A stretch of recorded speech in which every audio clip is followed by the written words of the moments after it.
Energy, the environment, the economy, and you, the introduction.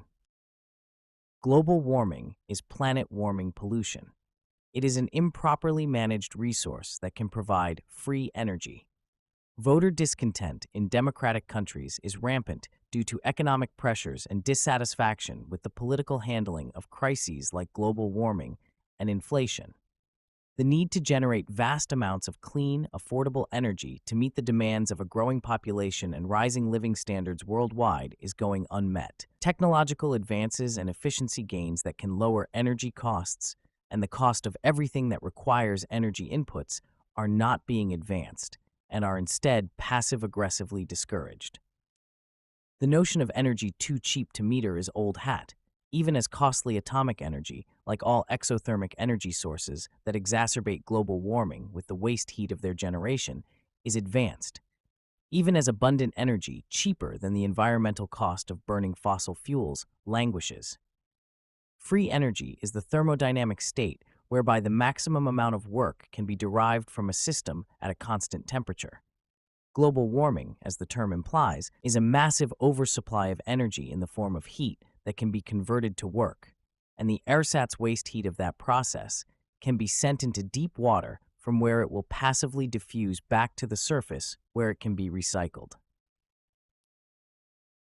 Whereas waste heat is endemic to thermodynamic processes, renewable energies that derive energy from the sun do not increase the global radiative imbalance. Therefore, while 60 to 70% of existing primary energies end up as waste heat and therefore are inflationary, the most significant baseload source of energy that reduces energy's cost languishes. The year 2024 was one of global elections, with countries representing half of the world's population casting their votes.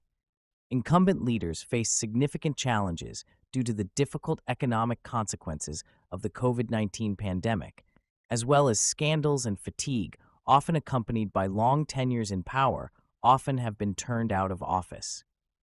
When people struggle financially, they hold their leaders responsible, even if the cause of their discontent is global and beyond the remit of their government. No part of the world is safe from the effects of climate change. Increasing temperatures are causing environmental damage, natural disasters, extreme weather, food and water shortages, economic instability, conflict, and terrorism. Wealth inequality and a lack of economic opportunities diminish support for incumbents, while occurrences like pandemics, natural disasters, and climate crises expose feckless leaders who become the focus of unrest, along with no end of other scapegoats, including scientists. Incumbents are most vulnerable when economic crises are compounded by environmental disasters that expose mismanagement. Many Western countries are dealing with a high cost of living that is increasingly impactful on middle and low-income groups. The combination of inflation, rising debt costs, geopolitical instability, and technology-driven labor disruptions contribute to an atmosphere of economic stress that will likely persist for the foreseeable future. Energy costs significantly contribute to inflation, directly through fuel, heating, and electricity prices, and indirectly by affecting production, transportation, and operational costs in almost every sector, which in turn influences environmental quality. Rising energy prices increase fuel, electricity, and heating consumer costs, which are fundamental household expenses that directly increase the Consumer Price Index, a standard measure of inflation. When energy costs rise, consumers have less disposable income for other goods and services, which either have to be curtailed, lead to the incursion of debt to maintain an existing standard of living, or drive up inflation. Energy costs affect transportation that is vital to the global supply chain, and rising fuel prices ripple through the supply chain, driving up prices to consumers.